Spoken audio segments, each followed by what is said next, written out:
Hey guys, I have a couple of special family guests today. We're going to talk about the birth story of Apollo. I've been meaning to post this for like 4 months now, since you're about 4 months old. So I didn't want to do it alone though, because this guy's a star of the show and we were both there, so I figured we'd have everybody included. So we'll start from, I guess, like the very beginning of everything. We had gone hiking all weekend and I think we went like 6 miles or something like that. And it was the night before my water broke. I looked in the mirror and my stomach looked huge. Like I was like, oh, it looks a little different, but I still had about 3 weeks to my due date, so I didn't think anything of it. So I went to bed, and then around 5 a.m. I woke up, I ran to the bathroom because I thought I was peeing my pants. Turns out my water broke. I didn't have any contractions yet, and then it was like 5 minutes after my water broke that I started to feel it. It was like light period cramps, so it wasn't that painful yet. And we waited 2 hours to make sure it was like legit, and the cramps never went away. So then we went into the hospital. Yeah, it was loud. It surprised me, and I didn't know what it was because it was pretty early it was like 4, right? Something like that. 4 or 5. Yeah. So I heard it gush, for lack of a better term, and I was like, "What the hell was that?" And then I figured that maybe the dog had thrown up. Honestly, that was my initial thought. She gets sick in the middle of the night sometimes. And I was like, dang it. Like, I'm going to have to clean that up. And then I saw it was Hannah who kind of had to roll herself out of bed at this point because she was pretty pregnant. Big, yeah. But she had also been peeing a lot. So I was just like, she's just peeing. And I kind of drifted back to sleep. And then she was like, my water broke. And I was like, all right. Here we go. Yeah, you packed the house pretty fast. We had I had just barely made my hospital bag before we went, thankfully. So that was like packed and ready to go. That was clutch. Yeah. We would have been screwed. We had a thing of food that we brought with. Yeah. If she didn't do that, I would have been. We would have been so screwed. We would have had nothing. I'll put a YouTube video up of what I brought with for that, because that was nice to have. That was helpful. Yeah. That would be really helpful to include. Yeah, that was a good thing to have packed early. So we got in the car, got rolling, got over there. They did a test to make sure that it was amniotic fluid and not that I just had gone to the bathroom. And it was amniotic fluid. So then they checked me into the super cool room. I'll put that up in this video too so you can see it. It was huge. It was like, I don't know, as big as our living room at home, probably. That was cool. Yeah. That was cool. Aaron worked out in there. He got a whole workout in. Yeah, that was fun. Yeah. And then we were in that room for a while. 7 or 8 a.m. to 7 p.m. Is that what? Yeah, 7. Yeah. And my contractions, they were every 5 minutes. They weren't really progressing. Around noon, I got an epidural, and I also got Pitocin. Unfortunately, I had the Pitocin before the epidural, and that was really painful. Props to any woman that gets through a natural birth. I couldn't do it. And so I got that. About 45 minutes later, the epidural came in. That made things a lot easier. I didn't feel anything after that, and that was nice. But that being said, the contractions and stuff kept moving kind of slowly. And so I think it was around 6 or 7 p.m. that they started to notice his heart was declining. I don't know if it was oxygen level or heart rate acceleration. So his heart rate was decreasing, meaning he wasn't getting enough oxygen, and they needed to get him out faster. So they said that I could try to do vaginal birth and do the pushing, but I was only at 7 centimeters at this point. So we had to wait when they kept flipping me around, trying to get him enough oxygen. And they put this, they were trying to put this new monitor on him that was through the vaginal canal versus the outside monitor. And that made his heart rate go way down. So when that happened, they transferred me to the OR, and they brought me in there just in case I had to have an emergency C-section. They tossed some clothes at Aaron. And then... God, that was scary. Yeah, it was a little freaky. I wasn't really afraid of a surgery, but just how fast it all happened was really freaky. I was bawling at this point. Oh, yeah, I was scared because I don't know where I went. I went to grab you something, and something super not that important for me to miss her getting carted away, because then when I got back in, it was even more frightening because they just threw a gown and these booties at me, and they're like, all right, we have to go. And I was like, what? Where's she going? And she was just crying and getting wheeled out of the room. So I was flipping out. So I'm glad that you weren't though as bad. It was I don't know, I was freaked out, but it wasn't for a surgery or anything. I think it was just more for his health. I was a little scared because his heart rate was continuously going down, and that's freaky, So I was I just want them to get him out safely, and I don't want anything to happen. And so we got into the OR, and they had me on this super cold, uncomfortable, thin bed, and they had my left side propped up so that or my right side, I don't remember. One of the sides of my body was propped up so that the blood flow in my body would go to him better. And they were like, so you can try to give normal birth. And I was like, I am not doing that in here. This is so uncomfortable. Like, I've had a huge fear of that kind of birth and just tearing and everything. And I was like, just go for the C-section. So as soon as Aaron got in there, I was like, can you go get my husband? I want to talk to him about this before, like, we try anything. And they brought him in. Finally, it took forever. And I will say, the care team was great. But that one specific part, I was like, why isn't he in here yet? Like, it felt like it took forever. That was weird. Yeah. Yeah? So then they went ahead and put up the tarp and they did a C-section, and that was kind of cool. I couldn't feel a thing. I felt a little bit of like tugging on my stomach, and I thought it was like more like the vertical part of my stomach. The C-section scar is really low. It's completely horizontal. It just felt weird. How was your perspective of that? I think I was scared just for you because like you were crying for a good reason.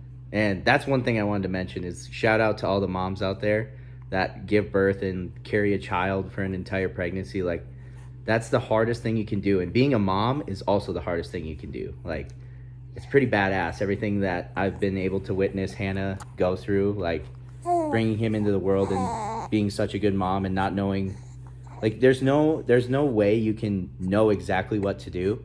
And to watch her develop throughout this time has been one of the coolest parts of my life. I have to say that. And but anyway, going back to the C-section, I was just scared for her. And then I think the weirdest part for me was when he was taken out. Like, he literally looked like a little alien. How he was moving around, I was like, this is like a movie. And I was like, am I gonna pass out, like, from how crazy this is? Because he was just like and like moving around, and I was like, holy, that was cool. He was like blue, it looked like. Yeah, he was blue. Like, not like sick blue, but just they come out bluish. Well, no, that was actually from being born in Colorado. Oh. Yeah, the elevation actually apparently makes your... Yeah, so I asked the nurses, like, right when he got put onto the little heating area, if he was supposed to be that blue, and they said it's pretty normal for babies that are born in Colorado because of the elevation. So he wasn't all blue. It was like his hands and feet that were really blue. Yeah, he's staring at us. Now I'll show you. Hi, dude. Who's that? The star of the show. The star of your show. You're so cute. Mr. Kid. Aww. But yeah, it was so surreal. And then, well, I don't know. I'm just super proud to call Hannah my wife and the mother of our child, because that was some intense moments throughout that day where, like, from the epidural, I think she had like 6 different IVs, like needles hooked up to her, and That was painful, I'll like, be honest. and then after that, like, you'd think you'd get to rest after being sewn up and having all that traumatic all those traumatic events go down. Huge surgery. And then we didn't, I don't know how she was like even still able to stay awake, because we were up for like, I think it was like 36 hours straight. We had been up like so much. So we got up at like 4, the day before, and then we were up that whole day. He was born at 7-ish, so sometime between 7 and 8. And then we were up for like at least another 24 hours after that before getting like a solid, I don't know, more than an hour of sleep. And that was intense, like, on both of us, like, just like the lack of sleep. I was really crabby, but I was trying to be nice to the nurses because they were really nice. So it's like, I don't want to be mean, but that was definitely really tough, mentally and physically. I mean, I was in a lot of pain once the epidural started to wear off. Like, I couldn't move around. Getting up out of the bed was impossible. I think I stayed in bed for about 24 hours. And I was so swollen, not only from pregnancy, but then, like, after giving birth, I was swollen because the epidural and all of that, and you're just not moving anywhere. So, like, my legs were super swollen, my face was super swollen. So that was nuts. And, like, right away, you're just kind of, like, thrusted into this, like, new life of being a parent, and they come and check on you every hour, which is good. Like, I'm glad that they're there to check on you and make sure you're okay, but it is definitely hard. Like, I was so excited to go home.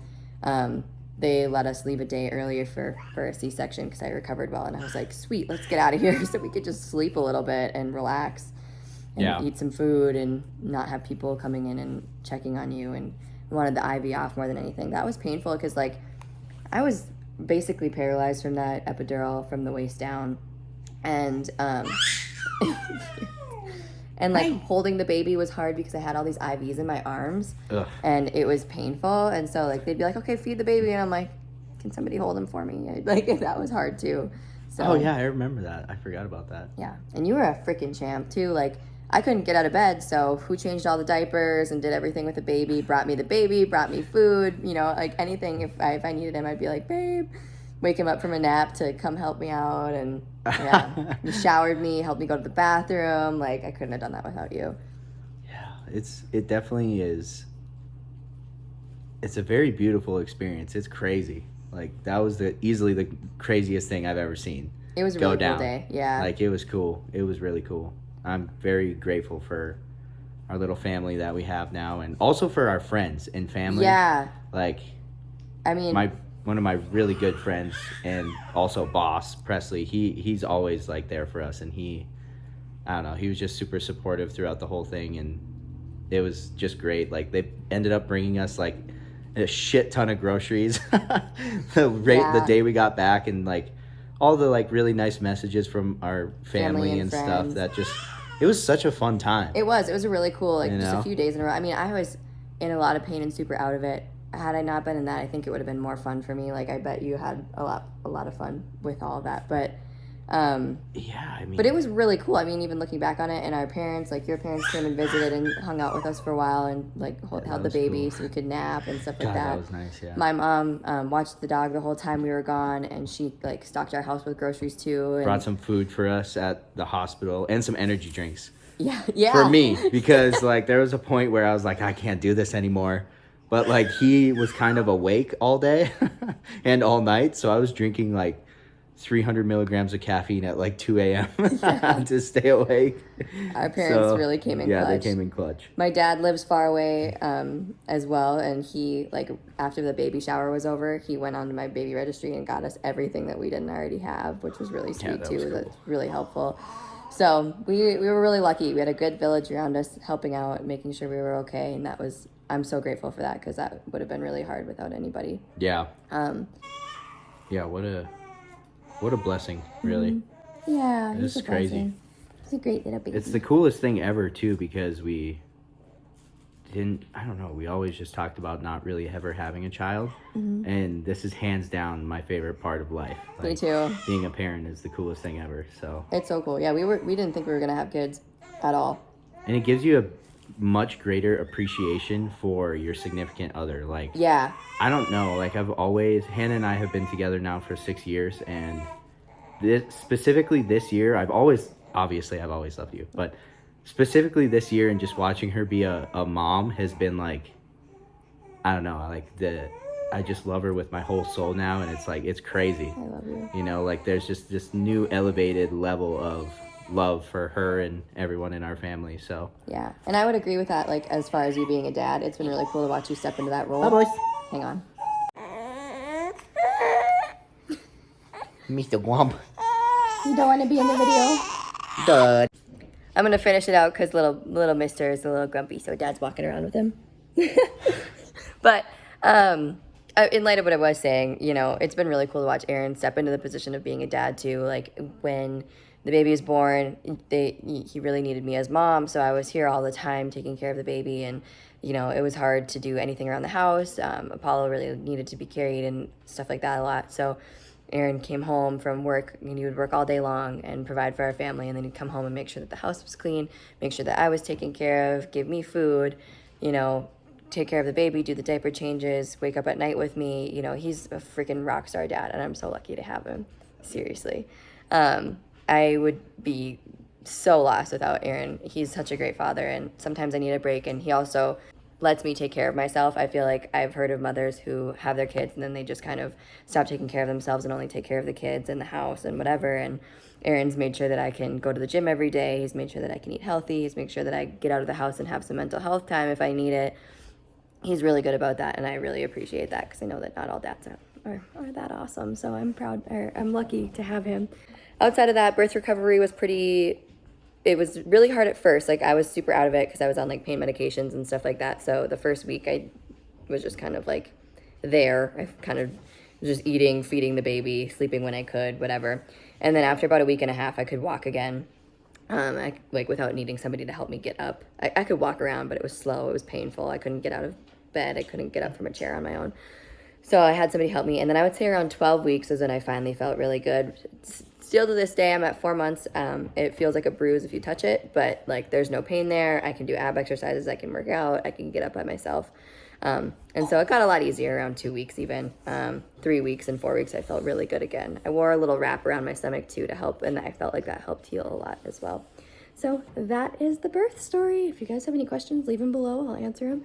And then I'll get that hospital bag video up soon as well.